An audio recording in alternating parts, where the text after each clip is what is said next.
Hello, all you cosmic travelers and wanderers. This is Darlene Grift and K. Melissa Waterman, inviting you to join us today in our episode of Expansion from Within, Exploring Multidimensionality.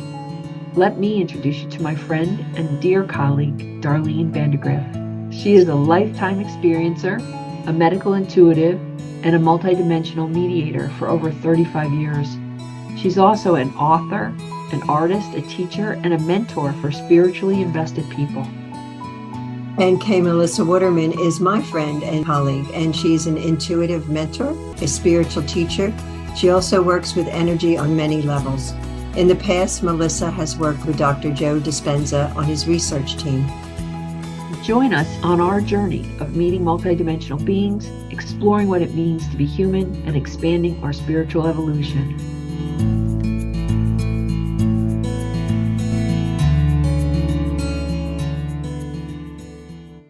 Well, welcome everyone. Here we are on episode 19. Today we're going to talk about soul contracts. Darlene, are you ready? I am ready. So tell us, what is a soul contract? A soul contract, and what my understanding is about that is it's actually before you incarnate. Mm-hmm. So you have a contract with someone or with yourself, or it can be an open-ended contract that you make with yourself about something specific. You want to accomplish this. You want this other person in your life. It doesn't necessarily mean that the other person has signed the contract. It just means it's a commitment to you. Or if there is the other person, they say, yes, we want to come in together. Like, twins, they want to come in together, or somebody that you are in relationship that are not in form yet, right? Yes, we want to come in at this configuration, mother, daughter, father, son, relationship, husband, wife, whatever that is. That's what I've been shown is a soul contract. It's not detailed, like this is how we want to come in and this is how it's going to get laid out. Right. It's you're going to be in my life in some way. Is it the same as having a repetitive situation? Like if you're ill, you're very ill, and you know that you've had many lives being ill. Is there a contract that needs to be fulfilled regarding that kind of experience? That would be with yourself. That would be saying that maybe I want to come in to get it totally completed. If I've been ill 3, 4, 5 times, maybe not consecutively, but if I've been having similar, maybe I want to come in this lifetime to just get it over with. What do I need to accomplish? Because clearly I'm not getting it because I've had this, and this, as far as illness. So what do I need to accomplish to do that? So that could either make you more ill in this lifetime to totally move it through whatever the lessons are in the illness, or it could be something that you come in with it as a standard, like an illness, like a disease, but it's not long lasting. It's just that you need to compensate for it. Like, how is your life, your body, your intellect going to be different? So if you come in with a birth defect as opposed to a disease that's progressive, that could be something that you say, okay, I'll do that.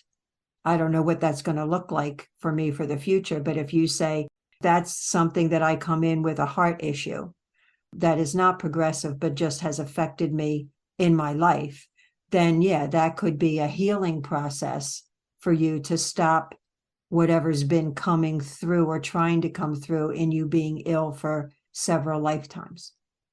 How do we make these contracts? I mean, we just agree. I think a lot of times it's the agreement because we have the integrity. We're not going to say, oh yeah, we want to do this and then renege on it. Even though you could say, yes, I want to do this. I'm coming in. Yeah, this is great. I want to be, these are my parents. These are my siblings. I'm coming in as the firstborn or whatever. And you get to the end and you go, no, I don't want to do this. Right. That's choice. And once you come in, you have all the choice in the world from conception to birth to say no. That can be something that, yes, that contract that you have, you can say no to it, whatever that is, from the time till you're born. And what does that look like? Do you end up maybe with a natural miscarriage or a stillbirth? I've worked with many people who are like, I don't think I'm supposed to be here. I think I said no. Is it that then you live with the uncomfortability of changing your mind? Yeah, you could be an abortion that looks like it's not your choice, but you know you only want to come in for a short period of time or something, right? Or that choice is taken from you because the mother or father decides this isn't happening. So that's one way, or it's a stillborn, or it's, a spontaneous abortion, or whatever that is, miscarriage. That can be another way of bringing a soul contract in. And then you mentioned about the people that say, oh, I don't feel like I want to be here. Well, we get that amnesia piece in coming in to this. So somewhere along the line, you said, yes, I want to come in. And then if it got too difficult in the womb state, maybe you thought, oh, differently about it. But your soul contract about coming in may have held you to it. Yeah, that seems like it could be quite a quandary for folks who have had that change of mind and yet are held. So many people are now these days seems to be saying, I don't think I'm supposed to be here. This isn't my home. I don't think I wanted to come in. I get a lot of clients with those kinds of, they're concerned. They're in a discomforting state. They're not happy. They're not content here. But Everything they, feels like it's off. yeah. And there's a whole other piece to that, that they may be waking up that they really aren't from here.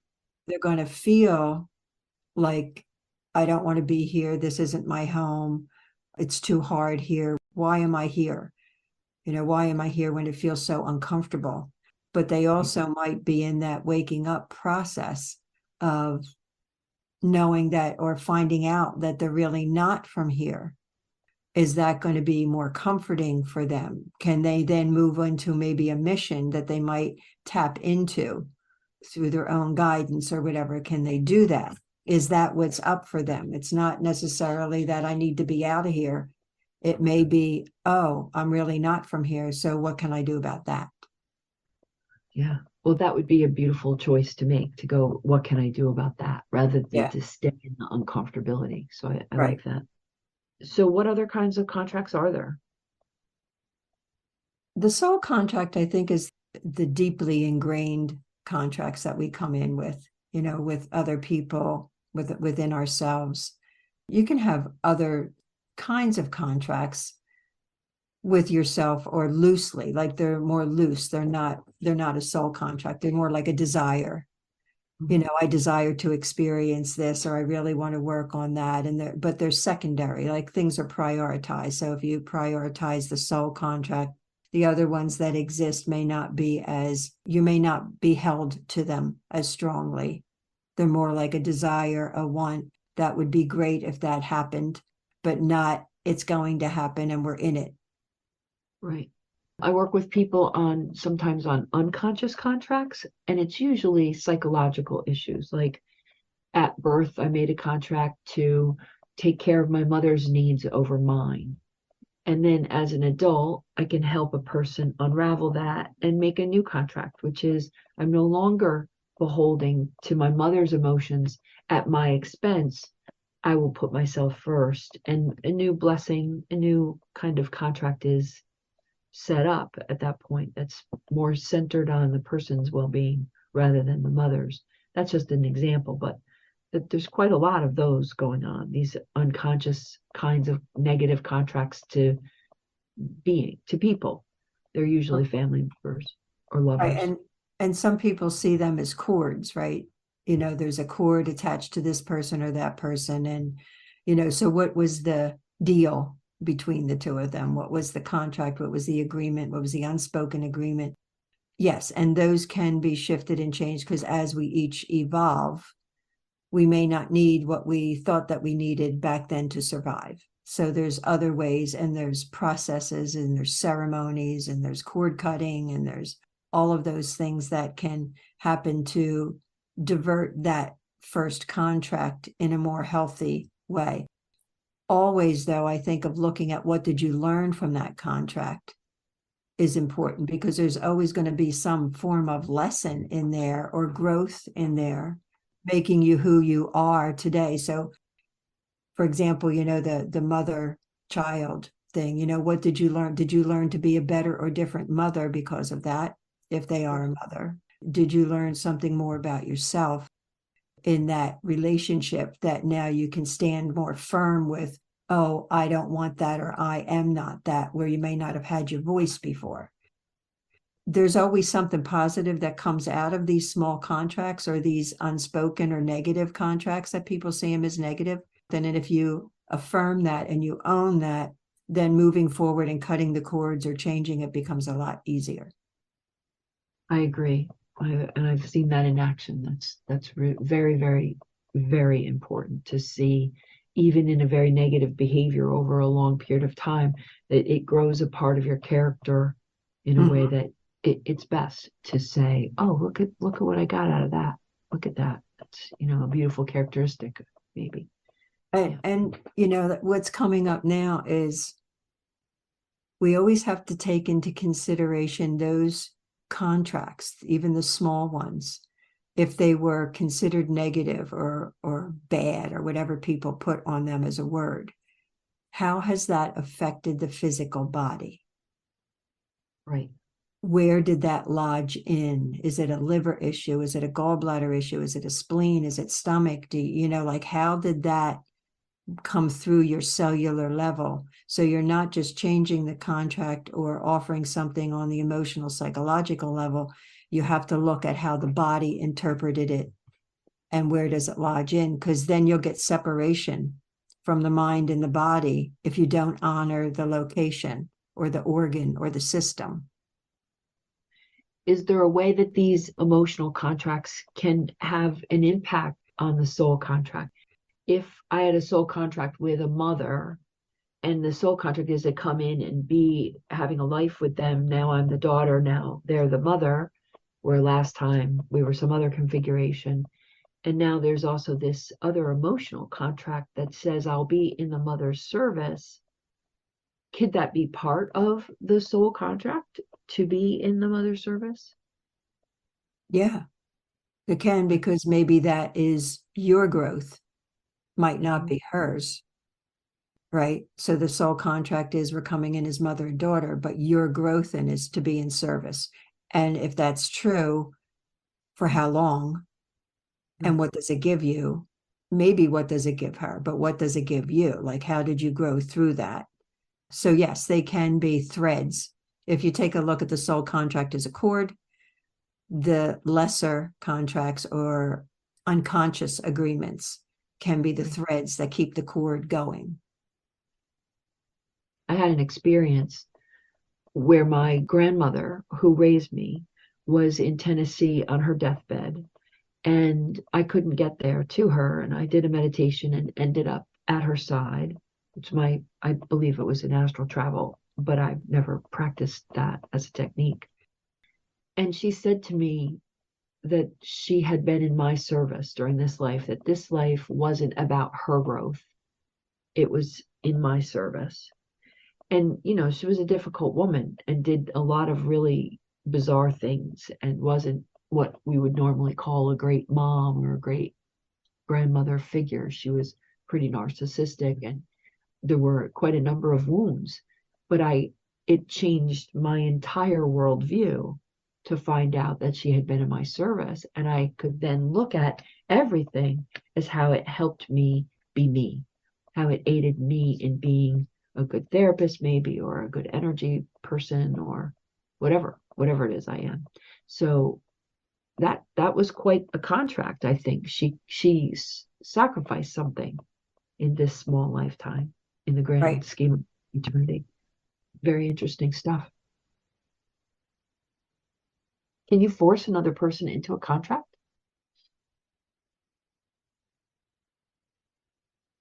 Well, not before you come here. You can't force them. If you have an intention, oh, I want to be with this person because we didn't complete, I need to rectify something or whatever prior to coming into being incarnated, right? You can't force another person to come in with you to do certain things if they don't want to, because that's going against their sovereignty. But then once you get here, if you have that contract that I want this person, it's not signed, it's not legal, it's not agreed upon, right? Then you become very pursuant when you find that person. That's one way to do it. Or you become needy, or you become victim to attract them, or you do whatever you need to do. If they said no on the other side, just know that it may be harder to get them to say yes here. Sure, of course it would be. You can't really force anybody into anything. They have to be into choice. That's the name of the game. Right. My next question is, well, what if you don't complete the contract? Well, of course, then you might renegotiate the contract in the life between lives, right? Like you'll just figure it out. Yeah, and nothing stays the same. Nothing's static. Whatever you learned in this lifetime that you didn't complete, you're going to review that in your in-between life and say, oh, wow, yeah, I changed a little bit there. That's really good. Maybe I don't need it as firm of a contract. Maybe I could do it this way or that way, or maybe I don't need it at all. Maybe I didn't complete it, but maybe I can really sidetrack this and move it in a different direction because I've so evolved in some way around whatever the original contract was. Right. It does really seem like a lot of people say, oh, we've had many lives together. And they have some idea about that, right? They have not just that they know about it, but that they have a whole story. And, as we clear up timelines, some of those stories have to be getting cleared up as well. Yes? Yeah. Some people say, oh, I know I've had many lifetimes with them, but they only want to focus on the good ones because that's what this lifetime is going to be about. It's going to be good. It's going to be more loving and he's always been or she's always been there for me in whatever way that is.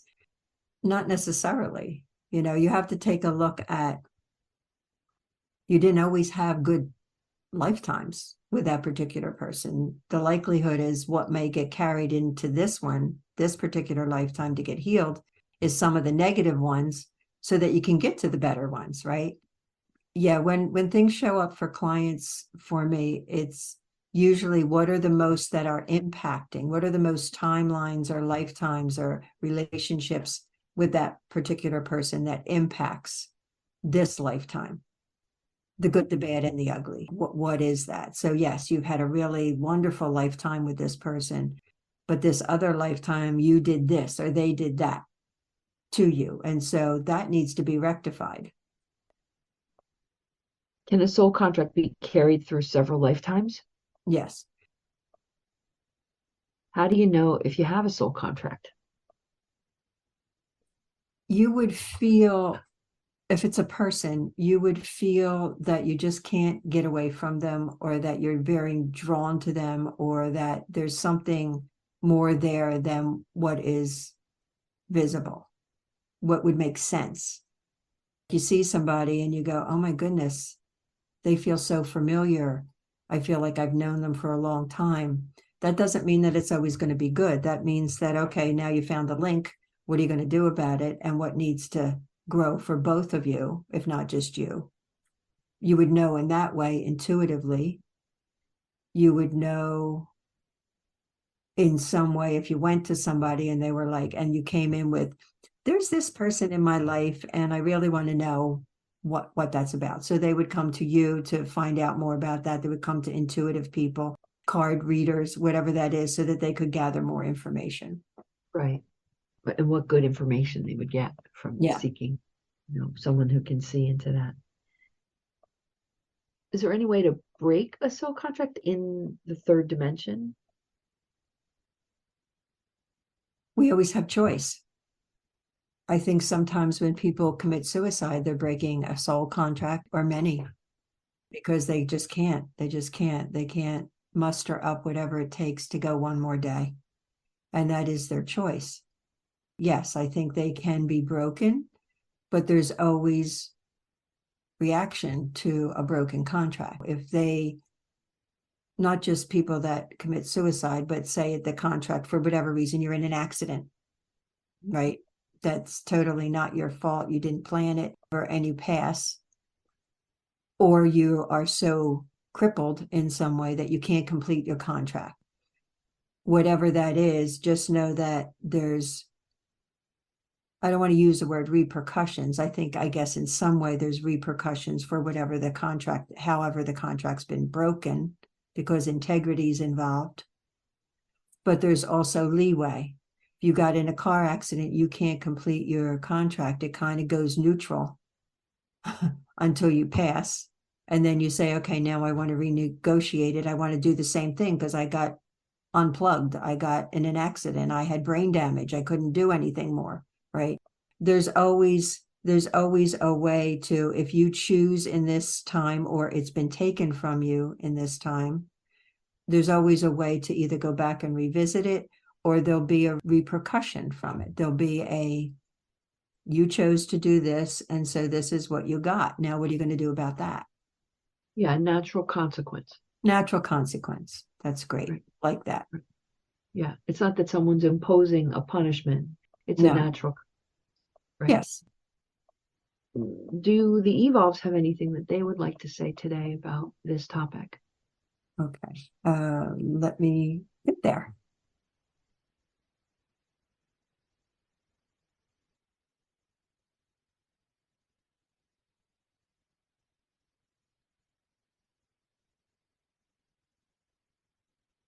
So the white space has a lot of static, really like electrical static, that I haven't ever experienced in the white space before. In fact, it's pretty, like, it feels pretty prickly.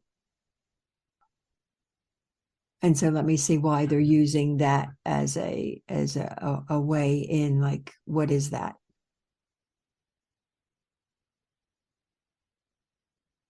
So they're saying that soul contracts have a high electrical charge. They also have a high magnetic charge. So that if you have a soul contract, you can be guaranteed in some way that that person, especially if it is reciprocal, that other person has signed that contract or has agreed to that contract prior to incarnation or your incarnation.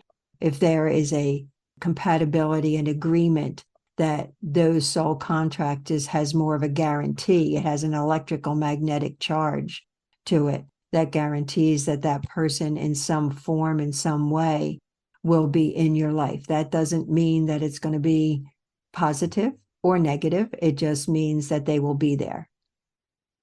So soul contracts have that ability. When you talk about the lesser of the contracts, the nonverbal or the subconscious contracts that we maybe humans forget about coming in, that those are a lesser charge, that they are something that's more fluid, that they are more about how do you benefit from whatever those unconscious contracts are about, rather than an agreed upon 2 people or 3 people, or sometimes even groups come in with soul contracts. That's the bigger magnetism, like they come in with a specific purpose. They're talking about they themselves as evolves have come in with a specific purpose, not just coming in other lifetimes, but how they have magnified and electrified themselves to come together as a soul group in this particular lifetime to work with humans in helping them in their evolution and helping them to co-create in ways that are important in their individual lives and in their collective lives. So soul contracts for them is very different. It's more in their non-physical form or in their multidimensional form of how they come in. Soul contracts to them are more group. They are more collectiveness in their contracts, that the contract is, we want to assist humanity in dissolving or rectifying or healing, integrating their timelines, their past timelines that have so influenced and in some ways damaged their DNA or their choices, that we come in as a collective in order to heal that or help them, assist them in whatever way that we can to accomplish that goal, not only for us, but how it helps humanity.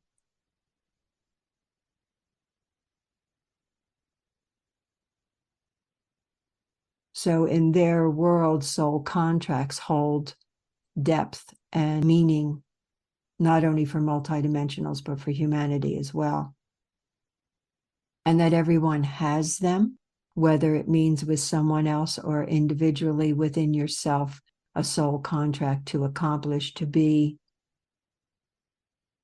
Like they're taking a look at my soul contract to come in that has been in process ever since Ellie Wazar incarnated in some way, in where he is in his life, where I have been as Ellie Wazar, that one of his soul contracts was to be all that he can be. That has filtered through many lifetimes that I've existed. It's in this lifetime too, of to be all that I can be. Now, what that means to me is being creative. All that I can be is around creation. It is not about popularity. It is not about being in the mainstream. It's not about that. It's being the creator and a co-creator with others, so that things can happen, things can move, so that people can find that joy and that part of themselves that for many creators that have come in have been denied. Creation in humanity has been minimal. It is not relished like it used to be. It is not seen as something that is so important and valuable to each individual on how they create, how do they express, what is their truth that they're putting out there.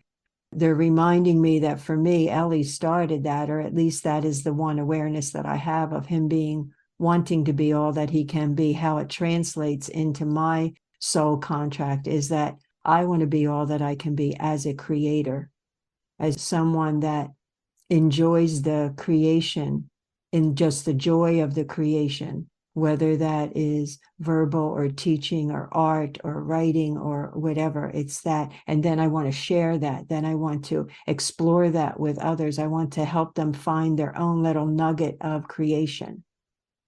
So they're saying that is another way of a soul contract that has been brought through many generations, they're saying, as well as timelines for myself.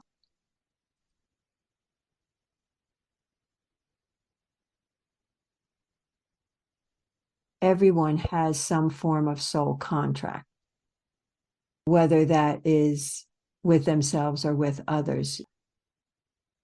You mentioned people that come in that say, I don't want to be here, or I don't think that this is my home. And they're saying that in itself is a contract, but it may not exist in the realm that those people may have been a defector. Those people may have been in another form in some way, that have chosen to extract themselves from whatever form that was, or whatever star nation that may have been, that didn't even exist on Earth. And so they come here in being unplugged from that. They are going to feel ungrounded. They're going to feel like that, but their soul contract is, I want to become more human in some way to extract me from who I have always been, or who I have chosen to always be. I want to find something else. And in that transition, they're not going to feel like they belong here, because it's the first step. It may be for them the first step in coming here in a human form. Doesn't mean it's their first incarnation in any form. It just means that they have come here in the human form. And so they are ungrounded. They don't feel like part of something because it's their first step, or maybe their second or third, but it is not their long life piece.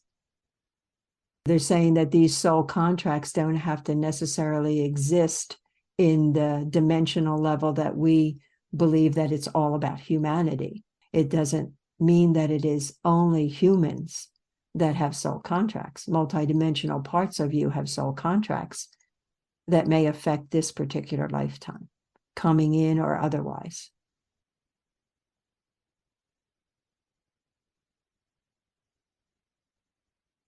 So they're just finishing up with the fact that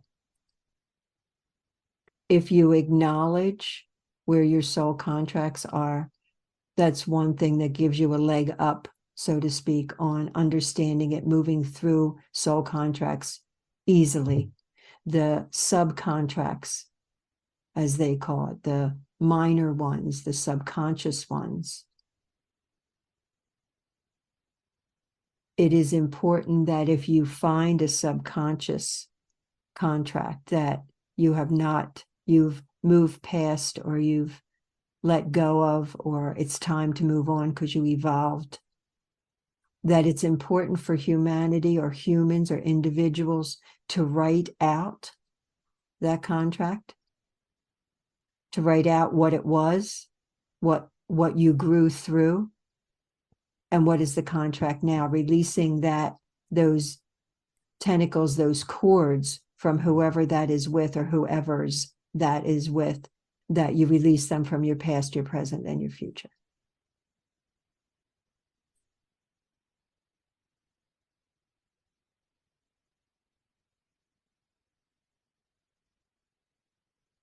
And they feel like, in our understanding of all of that, life becomes just a little more simple.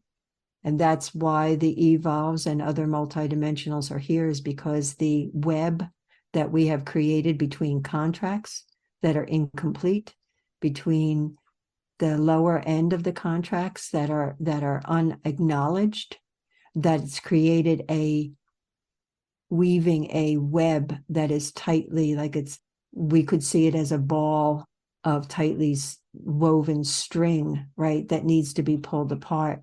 They see it more as a matrix of flat woven material, that what they want to do is they want to pull out each strand so that we understand it better, so that we see ourselves more clearly, that we let go of things, that we move to a higher vibration, because the web doesn't keep us in a lower vibration.